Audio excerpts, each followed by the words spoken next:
Muito boa noite.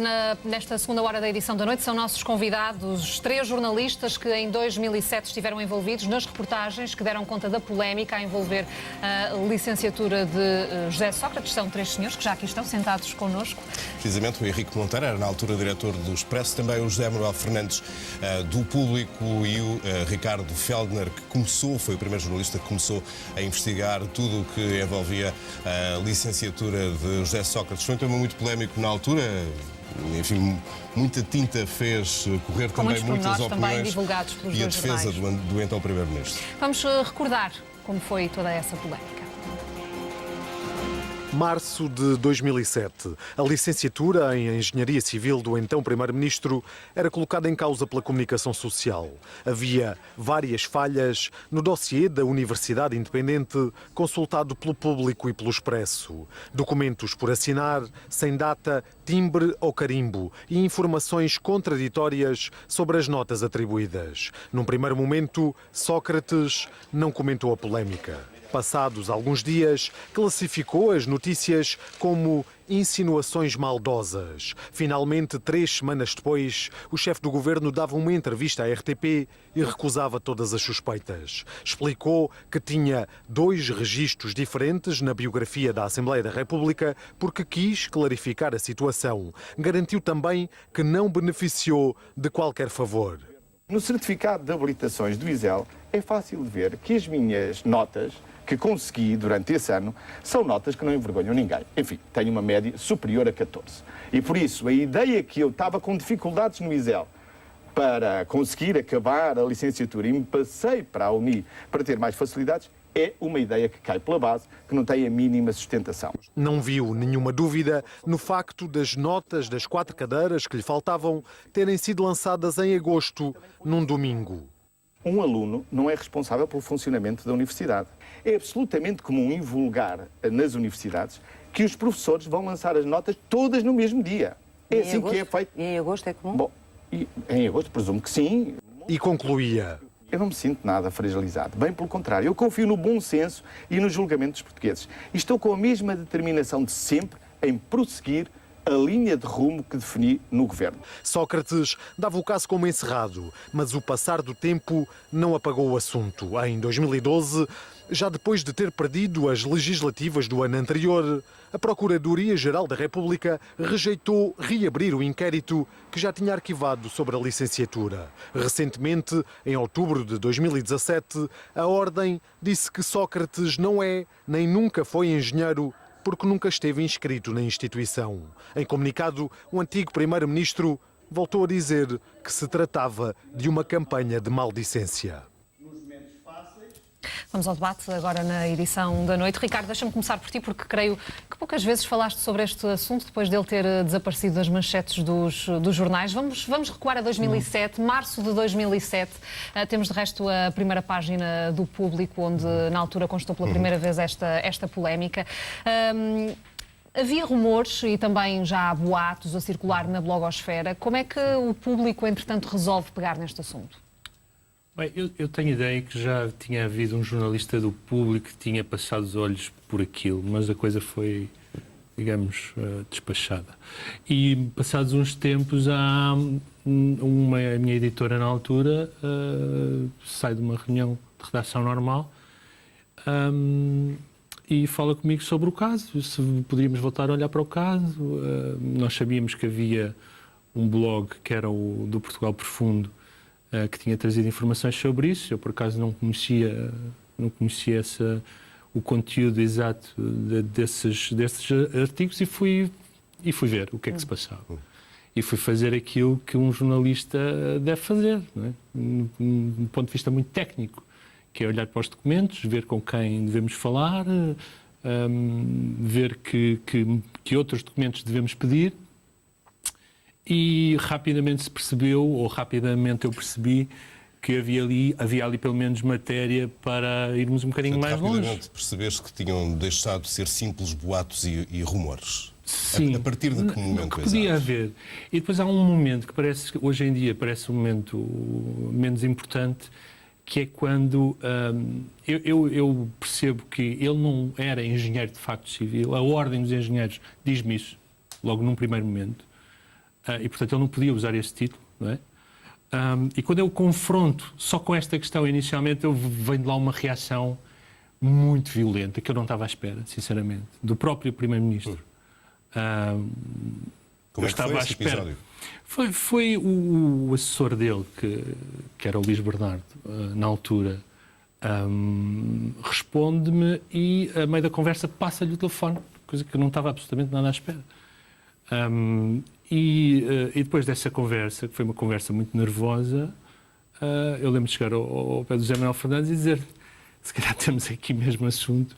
Eu, na altura, fazia o Primeiro-Ministro, cobria aquela área, e lembro até de lhe dizer: provavelmente vou deixar de cobrir, porque isto vai dar a geneira. E depois, quando vamos consultar o dossiê e tudo o que está envolvido nesse processo de consulta, hoje em dia sabemos as escutas, através de escutas, as conversações que houve por causa desse pedido de consulta do dossiê entre José Sócrates e Luís Aroca, que era reitor da Universidade, e a forma como o Primeiro-Ministro quis pessoalmente... Em que ele pedia, penso eu, na altura ao reitor, que ele não divulgasse quem tinham sido os seus professores, para não divulgar ao público quem tinham sido os seus professores. Sim, é uma conversa muito estranha, porque dá sempre a ideia de que José Sócrates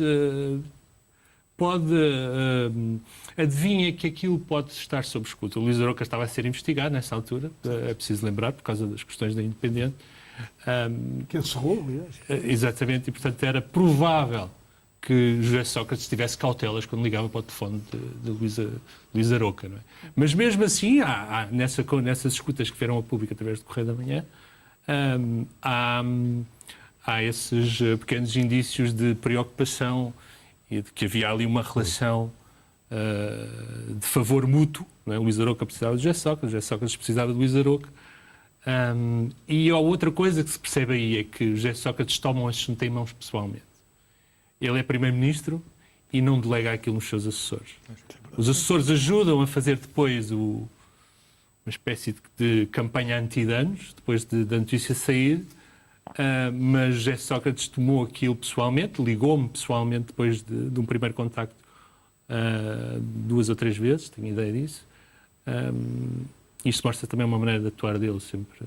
Era ele que ligava, que tomava essa iniciativa de ligar. Sim, e para te dizer sim. exatamente o quê? Enfim, era uma conversa que eu já estava mais ou menos preparado, não é? Que era uma conversa de indignação. Hoje vemos aqueles inquéritos, aquelas inquirições do Ministério Público e aquele tom eu já conhecia naquela altura e conheci naquela altura. E o José Sócrates sempre teve esta estratégia, ou é estratégia ou é patologia, é uma coisa que não conseguimos bem perceber o que é, se ele acredita mesmo nas coisas que vai dizendo ou se aquilo é uma estratégia de defesa, não é? O ataque, a indignação. E ele, de resto, na altura, pediu para que fosse publicada uma nota, quase uma espécie de direito de resposta, quando saiu esse primeiro artigo do Público, em que falava da tal campanha ele dizia: é lastimável dar expressão e publicidade a este tipo de insinuações, falava de situações difamatórias, caluniosas também.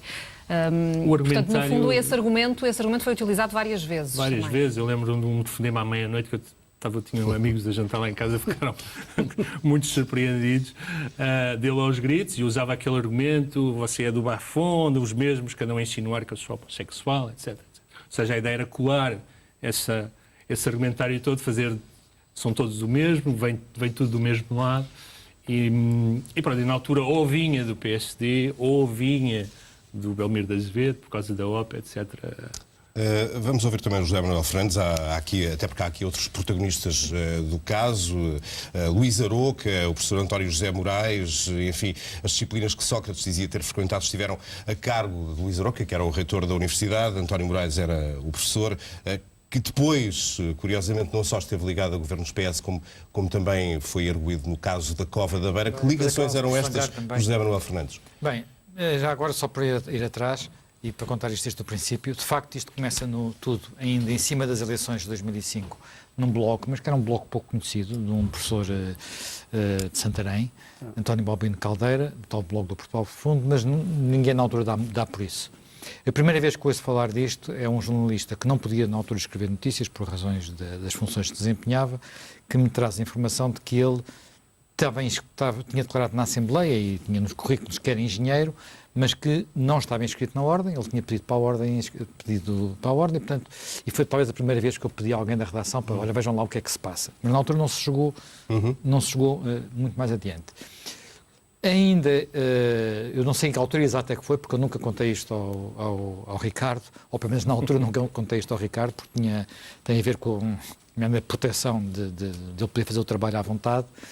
Pouco tempo antes portanto, estava o Ricardo a fazer este trabalho, nesta altura estava a decorrer a OPA da SONAI sobre a PT, era um tema, enfim, hoje sabemos, da maior sensibilidade e, portanto, e para a SONAI da maior importância também, e eu recebo um telefonema do Paulo Azevedo, portanto, presidente da SONAICOM, me perguntar-me, olha, vocês estão a fazer alguma coisa sobre a licenciatura do Sócrates? E eu disse, sim, porquê?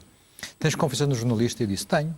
Está bem, ok, pronto. Só isso, mais nada. Portanto, mas o que é que eu percebi ali? Primeiro, ele soube pelo Primeiro-Ministro, não fez nenhum, o meu acionista não transmitiu nenhuma pressão, portanto, protegeu-me, deu-me o sinal que me estava a proteger, portanto, houve uma primeira tentativa mas de houve pressão claramente uma tentativa de pressão por cima. Houve claramente uma tentativa de pressão por cima. E, na altura já na reta final para a publicação do artigo,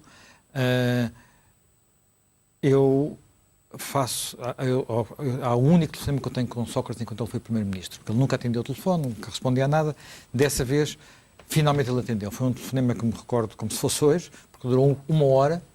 Eu já ia no carro a caminho de casa e, portanto, tive que parar numa bomba de gasolina. Toda a gente a olhar para mim, ao telefone. Pronto, não tinha na altura mãos livres. Podia ser multado. Portanto, podia ser multado. Parei para não ser multado. E durou 1 hora. Eu lembro-me de muitas frases que ele disse, entre elas, eu dou muito bem com o seu acionista. Portanto, no fundo, dizer, veja lá o que é que vai fazer, não sei o que e tal. Mas pronto, eu acho que ele pensou que a notícia não ia sair. Porque nós combinamos um almoço, o primeiro, porque disse, mas eu estou farto de pedir um almoço aí aos seus assessores para falar consigo e não sei o que e tal. Sim, senhor, marcamos para... Isto era quarta, marcamos para sexta. A notícia sai, salvo erro, numa sexta. Ou quinta, já não sei. E aí não houve almoço? Claro que não houve almoço. Claro que não houve almoço, mas eu telefonei nesse dia de manhã para o Luís Bernardo e perguntei, olha, desculpa, não chegamos a combinar a hora do almoço. E ele respondeu, tu achas que ainda vai haver almoço? Obviamente não houve almoço e não houve mais considerações. Agora, as pessoas que estiveram envolvidas nisso, de facto, não são pessoas particularmente recomendáveis. O Luís Arouca acabou por estar envolvido em todo o processo de independente, que levou ao fecho. O António José Moraes era alguém que tem uma relação extraordinariamente complexa com vários governos e também com José Sócrates, com o famoso processo da Casa da Beira. O próprio Cova da Beira. As Casas da Beira são outras. Casas da Beira é uma coisa respeitável. Não, as Casas da Guarda. Isso é as Casas da Guarda, não é as Casas da Beira.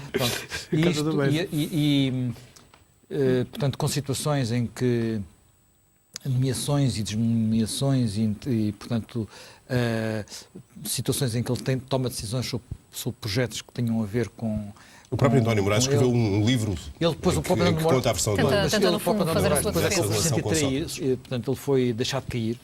E depois ele acaba por escrever um livro, que é um livro extraordinariamente confuso, dos mais confusos que eu vi até hoje, e pouco esclarecedor, mas um livro de alguém que também foi, neste processo, acabou por ser, eu já não tenho a certeza se ele foi condenado ou não no processo, sei que no processo o José Sócrates acabou por não ser sequer arguido, julgo eu, na investigação da Cova da Beira, que era uma coisa que tinha a ver com os aterros sanitários. Não foi. Ele nunca chegou a ser... Nem no Freeport... Só agora na operação... Só agora que alguns destes... Mas, enfim, todos estes processos, entretanto, desapareceram por razões de prescreveram e, portanto, não têm interesse. Aliás, algumas das investigações jornalísticas que foram feitas, às vezes há muita conversa de que a investigação, o que conta é o que investigam os tribunais e decidem os tribunais. Não é verdade. Não é verdade. A investigação jornalística tem importância. Nós e concretamente o José António Cereiros, que era colega nosso na altura do Público, já está hoje reformado, mas continua a escrever belos textos de investigação.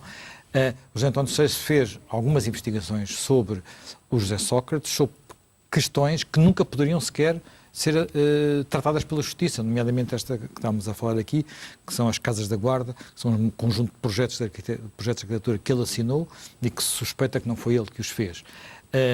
Ou se os fez, então tinha um gosto bastante duvidoso, no mínimo, não é? Portanto, isso era um processo dos anos 80, nós estávamos já tinham passado 20 anos, portanto, se houvesse ali algum tipo de crime, era um crime que tinha prescrito para aí há 15 anos, ou se calhar há 18 anos, e, portanto, não havia, mas, no entanto, era importante porque estamos a falar de escrutinar o passado de um primeiro-ministro. Mas mesmo esta licenciatura, José Manuel Fernandes, quer a PJ, quer o TCIAP, na altura, creio, também não o investigaram em 2007, precisamente com essa desculpa de que o caso já estava Sim, o caso, prescrito. Isto é um caso, eu não sei bem as datas, mas o que isto É 98. Era 97 ou 90, 97, não, 97, é logo quando creio, ele, 97. é pouco depois de ele entrar para o governo, portanto, ele está a fazer o curso quando é deputado, depois entra para secretário de Aliás, Estado manda e as últimas coisas já são o último exame até já é como... em papel timbrado do Ministério. Não, um cartão de visita que era cartão do de visita Ministério. que era do Ministério, portanto, um dos últimos exames. Portanto, é dessa altura, portanto, o que quer dizer que, quando as notícias são feitas, passaram mais de 10 anos, também não há sequer possibilidade de Mas há um investigar, crime não há. na altura. Henrique, vamos saber também da tua experiência na redação do Expresso, quando este caso rebenta, porque começou no Público, mas o Precisamente não houve Expresso... muitos jornais a investigar Não, este sim. assunto. Aliás, Mas o Expresso depois lançou um dado importante. não é? Eu estava a perguntar ao Ricardo Dias Feldner, que eu, aliás, é uma coisa que o engenheiro Sócrates nunca vai acontecer, acreditar, mas tive o prazer de conhecer hoje. A gente não se conhecia, não? E, portanto, eles acham que há uma máfia de pessoas e tal. A gente nem se conhecia. Eu estava-lhe a perguntar baixinho se o Público tinha publicado à quinta, ou à quarta, ou à sexta. Ele também já não se lembra exatamente. Penso que foi uma quinta. Também. E houve um dia silêncio... 27 de março. Houve um silêncio brutal. Bom, agora tínhamos que ver que dia que era 27 de março. 27 de março o Expresso sai... 27. Não, 27 de março sai o Público, creio eu. O Expresso sai depois no dia 31 de março. Não, é é na semana 22 seguinte. de março. É na semana seguinte. Há um intervalo. Há um intervalo de uma semana. Eu 22 posso de tentar. março. Eu posso, 22 de março, exatamente. é isso. Tem que haver um intervalo de uma 22 de semana. março é a primeira página do Público com, E depois é 20 com isso. E depois, isso, sim, exato. é do Expresso a 31 de março. É. Porquê? E a manchete era esta, já agora a que Era. estamos a ver. A manchete era esta. Que o Ministério Independente tinha emitido o diploma de Sócrates num domingo. Tinha lançado as notas num domingo. Isto tem a ver com o seguinte. A primeira notícia que sai no Público sai na primeira página, mas por acaso até sai num quadrado da primeira página, Sim, cá não em foi baixo, manchete. não é uma manchete. Foi não é- manchete. Nós temos O essa ambiente primeira facto, página também, vamos colocá-la Mas já no agora ar. porque essa escolha, José Manuel Fernandes, dada a importância do assunto? Porque é uma escolha que me arrependo hoje. Vou dar a franqueza, porque, vamos lá ver, nós publicámos 4 páginas. 4 páginas na altura do Público era uma quantidade de texto infindável. Hoje ocupariam para aí, se calhar, 8, à vontade a quantidade de informação que ali estava. Mas o ambiente era de que, em torno do Público, pouco tempo antes, o Primeiro-Ministro tinha dado uma entrevista ao Liberação, em que dizia que eu, em concreto, e o Público em geral, eram o seu melhor inimigo. Isto é, no sentido que éramos melhor inimigos dele, do ponto de vista de competência, do que a oposição que ele tinha. Que os leitores do que a oposição que ele tinha. Portanto, e havia uma pressão que aquilo era um jornal de campanha. E, portanto, porque ele fazia isso. Qualquer notícia que fosse desagradável, imediatamente era uma A campanha. notícia era esta, era de facto só esta, uma pequena chamada de primeira página, como Era. costumamos Bom, dizer. E depois, o que aconteceu no dia seguinte Acaba lá de foi te que... arrepender, já Não, para- tá bem. O que aconteceu no dia Vais para o seguinte, PS, a notícia sai, há uma primeira notícia feita para o noticiário das 7 da manhã da Renascença, e depois o silêncio. silêncio. Absoluto. Silêncio absoluto. E isso é muito importante, na minha perspectiva, é muito importante, não apenas o Expresso ter rompido esse silêncio 10 dias depois, ou 8 dias depois, mas uma notícia que faz na mesma edição sobre porque é que as outras notícias não saíram nos outros jornais. Porque há uma notícia, há uma notícia a contar em que os jornalistas dos outros jornais vão contando o que aconteceu. Mas eu há os telefonemas que todos receberam. acabei por interromper aqui o Henrique. Não faz mal queria nenhum, também porque perceber a razão porque é que só havia uma pequena justamente. chamada de primeira página no Público assim que a notícia foi Exatamente. conhecida. Mas E na semana seguinte, 31 de março. na semana seguinte, há 2 jornalistas de Expresso que vêm ter comigo, Rosa Pedroso Lima e Mónica Contreras, penso que era a Rosa Pedroso Lima, tenho a certeza, penso que a segunda é Mónica Contreras, vinham as duas. Era. E a Rosa Pedroso Lima continua no Expresso, a Mónica Contreras foi para outros caminhos, mas elas veio-me dizer, olha, viste aquela coisinha que saiu no Público, eu disse, vi perfeitamente e tal. A gente tem alguma coisa, e ela disse, sim, nós temos mais dados. Temos mais mais algumas informações, e eu disse, bom, então vamos analisar isso. E analisámos, portanto, um dos dados era que o diploma de facto era ao domingo, havia mais, já não me lembro agora o que é que o público tinha e a gente tinha, porque já me baralho todo, ao fim destes anos todos, já passaram 11 anos, não é? E a gente, atenção, a gente fez muito mais notícias, para além de notícias sobre o Sócrates, embora eu acho que não, nós enchíamos o Expresso, tinha 3 ou 4 cadernos, todos cheios de notícias. E depois nesta edição havia aquilo que falávamos, que era este artigo As Sombras de, sim, exatamente. de Sócrates, que aliás, o silêncio que depois levou a uma investigação da ERC, que também não deu em nada, mas enfim, como é costume neste país. Mas a questão é esta, tínhamos alguma coisa. Bom, se temos alguma coisa, temos de telefonar ao Sócrates e perguntar-lhe como é que ele reage a isto. Portanto, eram 4 cadeiras pelo mesmo professor, o francês... Inglês técnico tinha sido dado pelo reitor, que não era o professor de inglês técnico. Portanto, aquilo era tudo uma grande atrapalhada. E foste tu que ligaste, Henrique? Não. Foram os jornalistas. Quem está a investigar é que tem que ligar. O diretor aqui não tem que ligar para falar de uma coisa. Ele é que me ligou a mim depois. Era um pai quinta-feira, o Expresso sai ao sábado, como se sabe, ainda hoje, já na altura era assim. E ele, quinta-feira à noite... pega no telefone, já não posso dizer se foi ele a primeira pessoa a falar, ou se foi como ele disse, mas sei que quando ele pega no telefone, o tom é absolutamente inacreditável. O José Sócrates tinha-me sido apresentado pelo engenheiro Guterres, esse é mesmo engenheiro, sem dúvida, o engenheiro Guterres, em 1985, 86 ou 84, não me lembro, quando ele, Sócrates, era presidente ou da Distrital da Covilhã, ou presidente da Distrital, não, da Conselhia da Covilhã, ou da Distrital de Castelo Branco. Já não me lembro exatamente em que circunstâncias. Ele apresentou, o José Sócrates tem menos um ano que eu, é da idade de Zé Manuel Fernandes, aproveito para divulgar, e, portanto, a gente tratava-se naturalmente por tu, porque na altura tínhamos, nem 30 anos tínhamos 20 e tal anos, ou assim uma coisa. Quando ele me foi apresentado, não é? E ele liga-me de uma forma completamente desabrida. Bem, é tão desabrida que a minha mulher estava a dormir e acordou com os berros que ele dava no telemóvel. Portanto, para vocês verem, não é?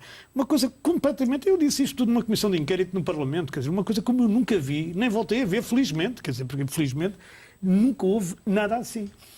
E aquilo era na base do que o Ricardo já disse e noutras bases. Ele comigo não podia ameaçar em termos de gestão, porque... O nosso comum, digamos, patrão não tinha na altura negócios com o governo, nem nada, não estava em OPA nenhuma, não estava nada, portanto ele aí não tinha grandes coisas para coisa, mas só dizia, mas vocês vão atrás do público e daquelas coisas e tal. E vai daí para a frente numa coisa dizer, eu hei-te, não posso agora dizer aqui em público as coisas que ele me prometeu fazer, não chegou a empalar, não disse eu vou-te empalar ou assim, mas quer dizer, mas quase. Acho que toda a gente percebeu. Toda a gente percebeu. E portanto, quer dizer, era uma coisa completamente doida. E eu dizia-lhe, desculpa, tu não podes falar assim comigo, nós temos que perceber que tu és primeiro-ministro, tens um interesse, eu sou jornalista e diretor de um jornal e tenho um interesse que neste momento é o oposto. Isto é uma coisa que, aliás, acontece-nos semanalmente ou se calhar diariamente, com todos os jornalistas. Mas o que eu te pergunto é assim, tu desmentes? Não se trata de desmentir, porque isso é entrar na campanha. Mas quer escrever uma carta a explicar o que é que se passou? Não é isso e tal. Então o que é que ele queria? Que a gente retirasse a notícia. Ora, eu devo dizer que foi a única pessoa. Eu, antes de ser diretor, fui subdiretor de Expresso e, portanto, nesse tempo todos juntos foram para aí 17 anos. Público que lhe disse não. Não, exatamente. E foi a única pessoa que me pediu para eu levantar uma peça que ainda não tinha saído. Eu tive 15 anos, ou lá que é que foi, na direção do Expresso. Nunca ninguém me pediu uma coisa destas. Quer dizer, nem me passava pela cabeça que alguém tivesse a coragem de, não desmentindo, não dizendo, olha, isso é tudo mentira, por favor, tire isso, e eu vou-lhe dar as provas todas de que isto é mentira, levante a peça, porque vai destruir a minha carreira. E eu disse, desculpa, mas eu não sou gestor da tua carreira, pá, não tenho... Bom, Henrique, mas na altura lembras o que é que o Expresso escreveu sobre a reação do Primeiro-Ministro? Lembro-me, a gente não escreveu muito sobre a reação do Primeiro-Ministro, porque no meu Quer dizer, entendimento... não poderiam pôr que ele desmentia, não é? Porque isso não porque ele não aconteceu. desmentiu, quer dizer, a reação dele é uma reação de um tipo que está completamente... não podia ser utilizado. Bem, a gente não podia utilizar, aliás, há vários escrita. políticos que têm essa tática de dizer coisas que não podem ser reproduzidas em público, que é para não serem reproduzidas em público. Não, porque esse argumento de destruir a carreira é um... Sim, mas quer dizer, pode ser um eu argumento nunca fiz isso, nem farei. Eu tenho princípios jornalísticos e penso que os meus camaradas aqui, o Zé Manel e o Ricardo também terão, e vocês. E um dos princípios é que nós não somos protagonistas da notícia. Quer dizer, eu nunca me senti protagonista desta notícia. Eu, a primeira vez que falei das ameaças e destas coisas, foi numa comissão de inquérito do Parlamento, onde a gente vai lá sob juramento e é obrigado a responder às perguntas que nos fazem. E já agora uma pequena nota, que é quase humorística. Nessa comissão de inquérito, perguntaram-me assim, foi o José Sócrates, a pergunta é da deputada do PS, que agora é Presidente da Câmara de Almada, Inês de Medeiros, que diz assim, mas foi o José Sócrates a pessoa que fez a maior pressão de sempre sobre o Expresso? Eu disse, não, a maior pressão de sempre sobre o Expresso foi de Ricardo Salgado do BES. E ninguém me perguntou mais nada. Hoje, olhando para trás, vê-se como isto é interessante e como o país era, não é? Já agora era curioso recordar essa história também relativamente a questão do BES é que eles retiraram-nos a publicidade toda por causa do artigo. E, aliás, a SIC também retiraram porque fazia parte do grupo. Retiraram ao grupo impresso toda a publicidade durante vários tempos. De um artigo sobre o mensalão. Exatamente, e sobre o mensalão e sobre uma pessoa em concreto. Bem, que era lá da família de Espírito Santo. Mas isso também já não interessa muito agora, e o que interessa é isto. Eu penso que o José Sócrates chegou ao poder montado numa mentira. Ou em várias mentiras. Uma delas parece que era rico, não é? Agora até vem a antiga namorada, ou o que fosse, que eu acho que é de uma baixeza absoluta, já o disse e já o escrevi, acho que é uma coisa inacreditável, não é? Uma pessoa que tem uma relação pessoal com a outra fica calado, não tem coisa. Bom, ainda por cima sendo jornalista, não tem nada. Portanto, ele dizia que era rico, pelos vistos, outra mentira é que era engenheiro, e onde é que eu digo que há aqui um crime? Ele em todas as vezes que tomou posse como deputado, e em 2005 ele tinha tomado posse como deputado, punha como profissão engenheiro civil. E depois da notícia do Público ao Expresso, já não me lembro depois do há um documento rasurado. Há um documento rasurado e põe técnico, assim com uma chaveta. E o currículo, creio, o currículo que aparecia no próprio site do oficial do governo foi corrigido. Um crime de falsificação de documentos na Assembleia. Não, e havia exatamente, e falsificação de habilitações, que também é crime Ricardo, no caso do Estado. Portanto, quer dizer, ele fez a carreira montada numa ou várias mentiras, não me interessa. Esta era mentira, a do curso era completamente mentira. Mas não gostei de fazer a carreira, a outra é chegar a Primeiro-Ministro. Sim, mas chegou, pronto. Agora, como é que ele chegou? Também foi uma sucessão de acidentes que não foi Ricardo, sobre esta questão aqui do currículo, lembras-te disso, dessas alterações que foram feitas